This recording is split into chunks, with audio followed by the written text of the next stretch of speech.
மாமல்லபுரத்தில் மகளிர் அணி இன்னொரு பக்கம் விஜய் த்ரிஷாவோட கல்யாணத்தில் பங்கேற்றது. சர்வதேச அளவில் வந்து குண்டுகளால் துளைக்கப்பட்டு குடும்பங்கள் அனாதையாகுது. இந்திய அளவில் பிரச்சனைன்னு பார்த்தீங்கன்னா கச்சா எண்ணெய் கிடைக்கிறது, கப்பல் போக்குவரத்து எல்லாம் பாதிக்கப்பட்டு பெட்ரோல் டீசல் விலை உயர்வு, சிலிண்டர் கேஸ் விலை உயர்வு, இந்த பிரச்சனை எல்லாம் நடக்குதுங்க. மாமல்லபுரத்தில் மகளிர் தினத்தை பற்றியும் த்ரிஷா அவர்களோட திருமணத்துக்கு போனதை பற்றியும் தலைவர் விஜய் அவர்கள் நம்மளை பேச வச்சுட்டார்.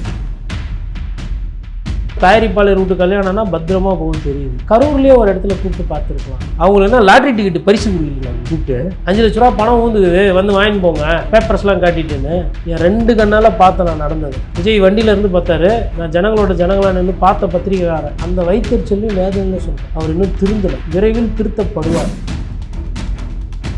இந்த மாதிரி ஒரு சர்ச்சையில் போய் சிக்கிறது, இது பேசு பொருளானா பரவாயில்ல, என்னை கேட்கறதுக்கு யார் இருக்கிறா அப்படின்ற அந்த நினைப்பு இருக்கு பாருங்க. அரசியல்வாதியா முழுசா மாறதுக்கு முன்னாடியே இப்படி இவர் ஒரு முதலமைச்சரா இருக்காரு, இவர் அதிகாரத்தில் இருக்காருன்னா இவர் யாருமே எதுவுமே கேட்க முடியாது. கரூர்ல வந்து இறப்பாங்க, அந்த மக்களுக்கு வந்து கருத்தே சொல்லாம 3 நாள் மௌனியா இருப்பேன். அப்புறம் பழிய தூக்கி வேற யார் மேலனா போடுவேன். அதுல வேல்சாமி பொறுத்த திருப்பி நிறுத்தி இவ்வளவு பிரச்சனையானது காரணம் போலீஸ் மேல தப்பா இல்ல இவர் மேல தப்பா? நாமக்கலுக்கு லேட்டா வந்தது இவர் மேல தப்பா இல்ல அந்த பிளைட் ஓட்டின்னு லேட்டா வந்தவங்க மேல தப்பா? தனி விமானத்துல தான் போறாரு சார், சீக்கிரமா போயிருக்கலாம். இதுக்கு யாரு காரணம்? விஜய் அவர்கள் மற்றவர்கள் தான் பாதிப்புகள் இல்லை, நிறைய பேர் பாதிக்கப்பட்டிருக்காங்க. அதில் சங்கீதா அவர்களும் பாதிக்கப்பட்டு அவங்க இன்னைக்கு விவாகரத்து கேட்டு கோர்ட்டுக்கு போயிருக்காங்க. சங்கீதா அவர்கள் முன்னாள் அதிமுக உறுப்பினரா 2021 2021 தேர்தல் முடிஞ்சதுக்கப்புறம் திமுக உறுப்பினரா? எதையோ மறைக்கிறதுக்கு நீங்கள் இந்த மாதிரி விஷயங்களை கட்டமைச்சு அவர் உழைக்க மாட்டார், அவரால் தொகுதியாக போக முடியாது, கிராமமாக போக மாட்டார். விஜய்க்காக வக்காலத்து வாங்குறவங்க விஜய் அண்ணாவை தொட்டு கூட பார்க்க முடியாது. அவர் இதய கனி இல்லை எட்டா கனி, அதெல்லாம் வந்து கேட்காதுங்க. நான் பெரிய உச்ச நடிகை.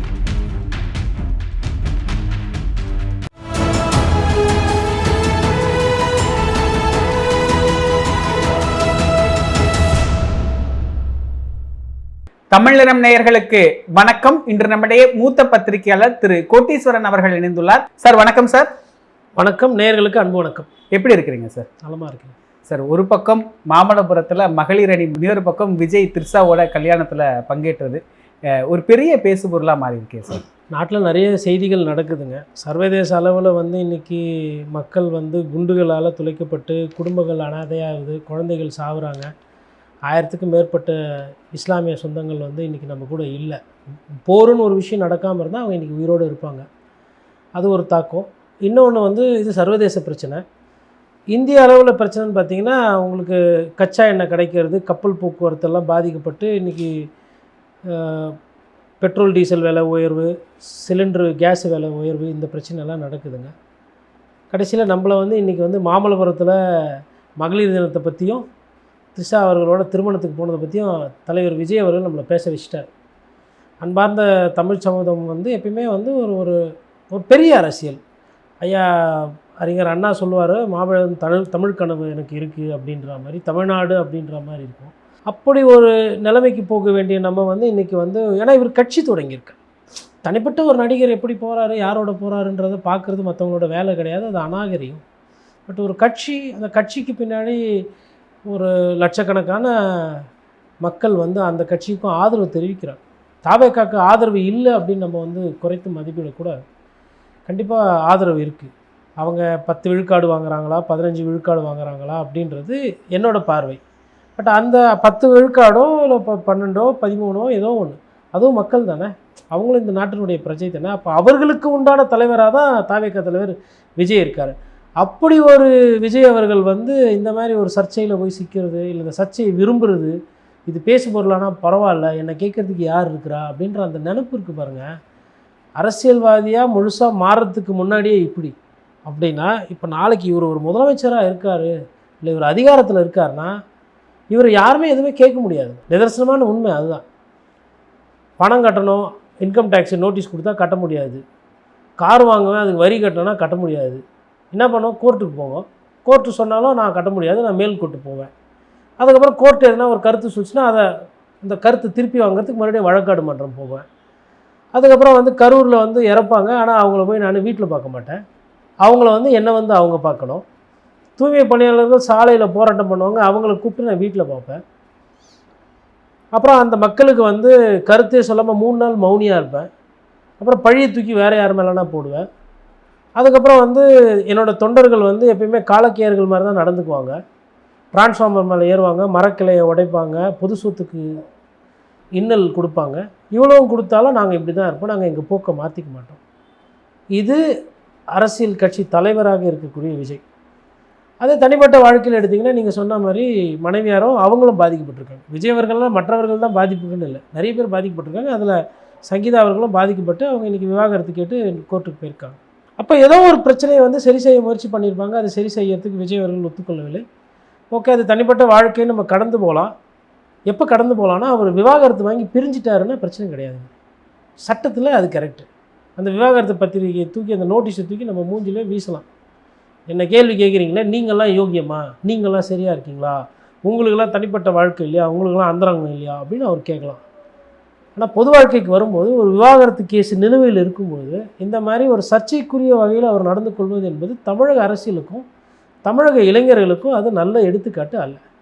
நான் அவர் மீது குற்றச்சாட்டு வைக்கவில்லை, இது நல்ல எடுத்துக்காட்டு இல்லை அப்படின்றது தான் என்னோட புரிதல். அப்போ நல்ல எடுத்துக்காட்டுகளை அவர் காட்டும். திரைமறைவில் அவர் போகலாம், வரலாம், பழகலாம். ஆனால் பொதுவெளியில் பண்ணுறாரு அப்படின்னும் பொழுது என்னை யார் கேட்கறது அப்படின்ற அந்த தலைக்கணம் அதிகமாகி விட்டது. அது அவருக்கும் நல்லதில்லை, அவரோட கட்சிக்கு அது ரொம்ப மோசம். அவர் வந்து தனிப்பட்ட முறையில் பாதிக்க மாட்டார். விஜய் அவர்கள் வர தேர்தலில் தோக்குறாரு, தோற்றதுனால அவர் என்ன ஆகிட போகிறாரு?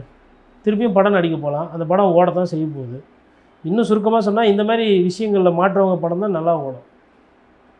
ஆபாச காட்சிகள், அநாகரிகமான டைரக்ஷன், வில்லனோ ஹீரோ யாருன்னு தெரியாது, ரெண்டு பேருமே வந்து தப்பு தப்பாக நடப்பான்.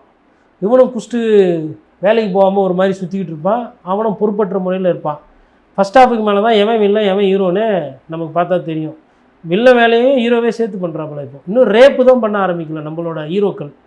இன்னும் கொஞ்ச நாள் அப்படியே போனால் காட்சியில் அதே வந்து அந்த மாதிரி ஆல்ரெடி ரேப் பண்ணப்பட்டது, அதனால் இவரை ஒரு வாட்டி ரேப் பண்ணிக்கினாரு, இப்படி கூட காட்சி எடுப்பாங்க. தமிழ் சினிமாவோட நிலைமை அவ்வளோ மோசமாக போகுது. அந்த கடைசி விவசாயி அந்த மாதிரி படங்கள் வந்து ஓடுறது கிடையாது நம்ம கெட்ட நேரம்.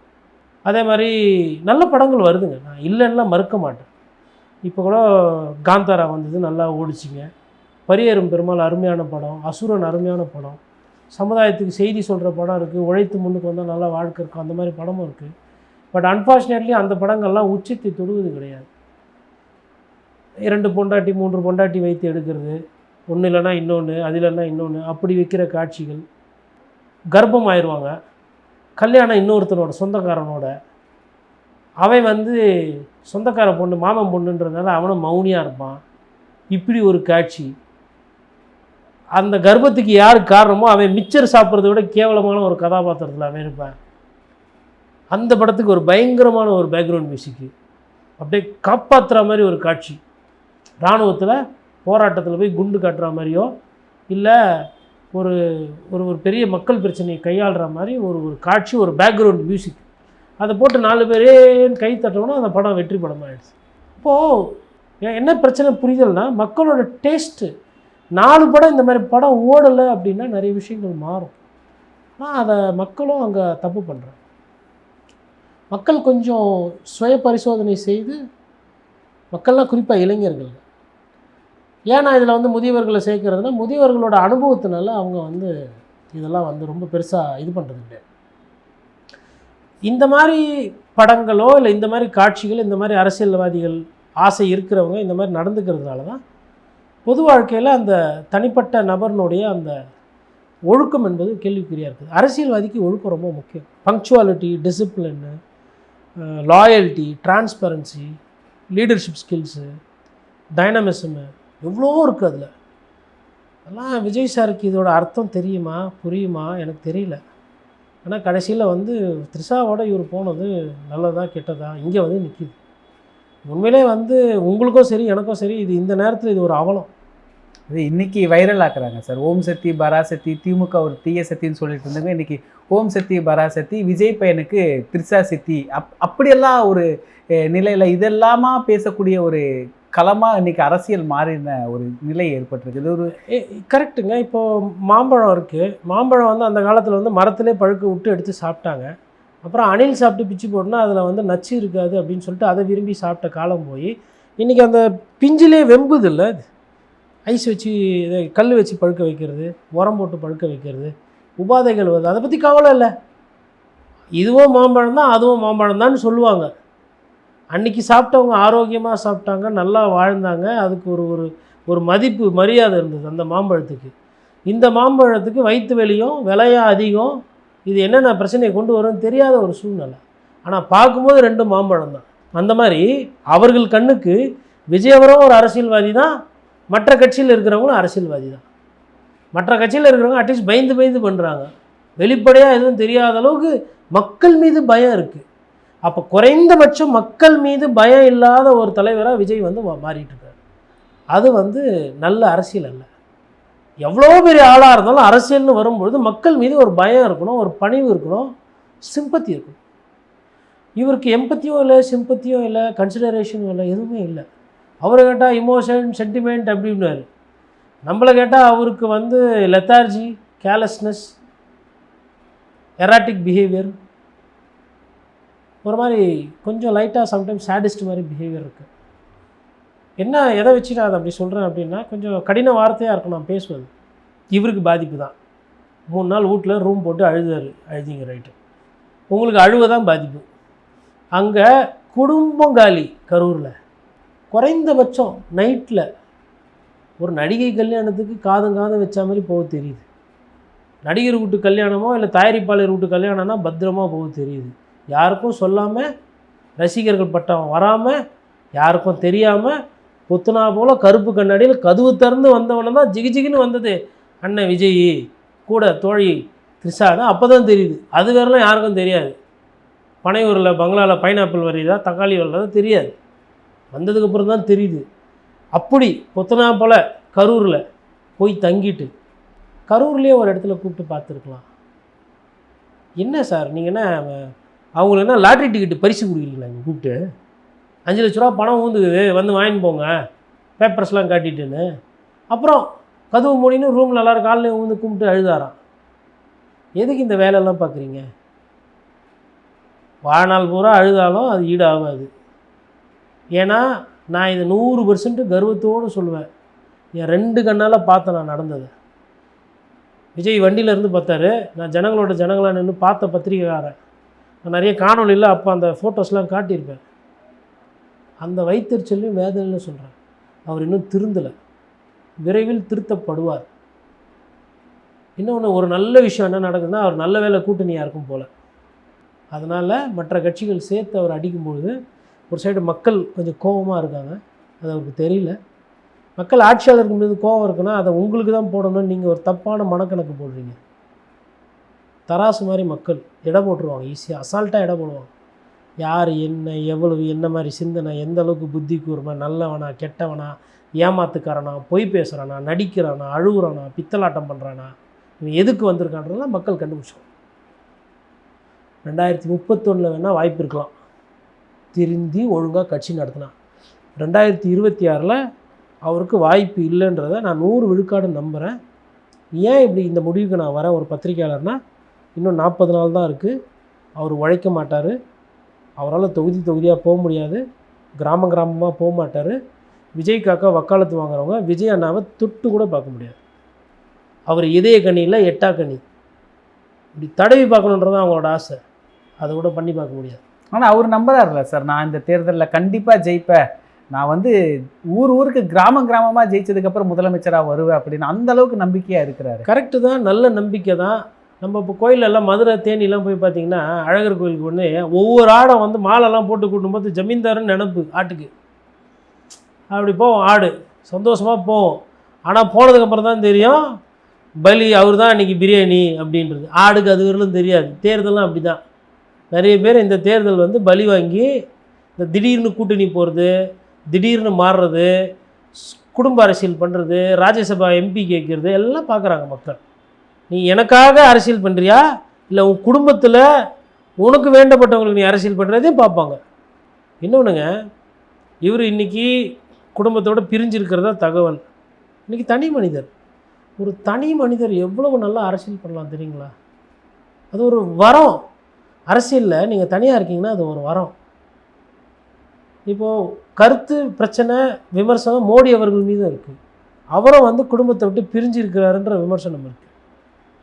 ஆனால் வேறு யாரு கூட இப்போ மோடி நாளைக்கு ஒரு பாலிவுட்டில் ஒரு நடிகை அழகாக இருக்காங்க, இவங்களை விட அவங்க பாலிவுட்டில் ஹைட்டு வெயிட் எல்லாம் இதை விட அதிகமாக இருப்பாங்க.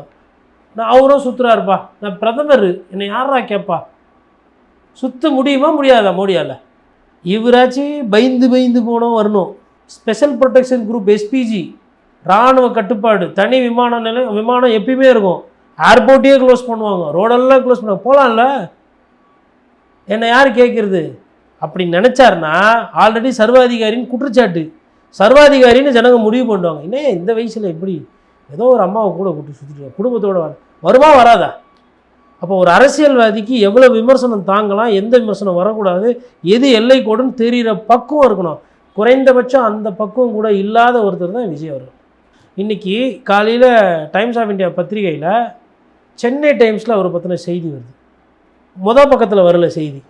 அப்போ என்ன அர்த்தம்னா, பத்திரிகை அவரை சினிமா கிசுக்கு வர அந்த இடத்துல தான் அந்த செய்தியை போய் போட்டிருக்கிறாங்க. இவர் வந்து முதல்வர் வேட்பாளரில் இருக்கிறாரு. இப்படி இருக்கவர் சினிமா கிசு செய்தியில் வர அளவுக்கு அவரோட நடத்தை இருக்குது அப்படின்னா வருத்தப்பட வேண்டியது நம்மளா இல்லை அவரா? இதற்கு வந்து இன்னொன்றுங்க, இவரோட பிரச்சனைக்கு எல்லாம் வந்து மற்றவங்க காரணன்ற மாதிரி அவர் தொண்டர்கள் வந்து மற்றவங்க மேலே பழி போடுறாங்க. கார் வாங்கிட்டு காருக்கு சரியாக டேக்ஸ் போடாதது மாநில அரசு, அன்றைக்கி இருந்த மாநில அரசு குற்றச்சாட்டா, இல்லை அந்த வருவாயை மறைச்சது அவர் மேலே குற்றமா? அதுக்கப்புறமா ஒரு வண்டி வாங்குறாரு, அதுலேயும் சர்ச்சையாகுது, அதுலேயும் பிரச்சனை வருது, அதுக்கும் வழக்காடு மன்றம்லாம் போகிறாங்க. அது யாரோட குற்றம்? அப்புறமா வந்து இன்கம் டேக்ஸ் துறையில் புலி படத்துக்கு பணம் வாங்கினாரு, கருப்பு பணம் வச்சிருக்கிறாருன்னு ரெய்டு வந்து கண்டுபிடிச்சாங்க. சந்தேகத்தின் அடிப்படையில் போடலை, கையும் களமாக மாட்டினதுக்கப்புறம் ஃபைன் போடுறாங்க. நான் ஃபைனை கட்ட மாட்டேன், நான் கோர்ட்டுக்கு போகிறேன்னு போனேன். இது யாரோட குற்றச்சாட்டு? அமலாக்கத்துறை குற்றச்சாட்டா இல்லை நீதிமன்ற குற்றச்சாட்டா?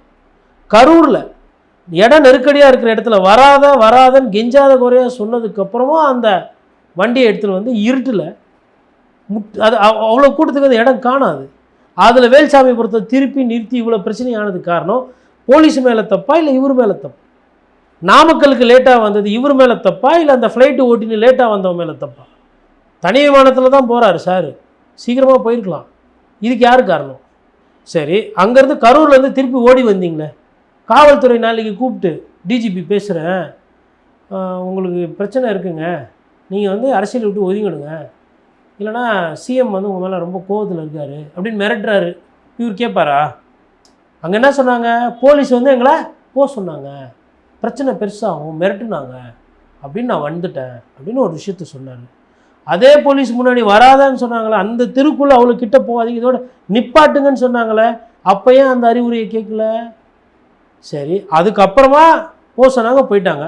இப்போ நாளைக்கு டிஜிபி ஃபோன் பண்ணி உங்களுக்கு மிரட்டுறாரு, இல்லை டிஜிபி ஆளை விட்டு அனுப்புகிறாரு விசாரணைன்ற பேரில் ஏதோ ஒன்று, இல்லை உங்கள் வீட்டுக்கு வெடிகுண்டு மிரட்டலுங்க. பத்திரிகையாளர்லாம் அடிக்கடி நமக்குலாம் வரும், அரசாங்கத்துக்கு எதிராக நம்ம பேசிட்டோன்னா என்ன பண்ணுவாங்க, மோப்பனாயும் வெடிகுண்டு நிபுணம் வேலை வெட்டி விட்டு நம்ம வீட்டில் வந்து நிற்பாங்க. என்ன இருக்கும் நம்ம வீட்டில்? பழைய பாய், பிஞ்சு போன சோஃபா, கொஞ்சம் புஸ்தகம், கடன், பேங்க்கில் வாங்கின லோன் பேப்பர், இதுதான் இருக்கும்.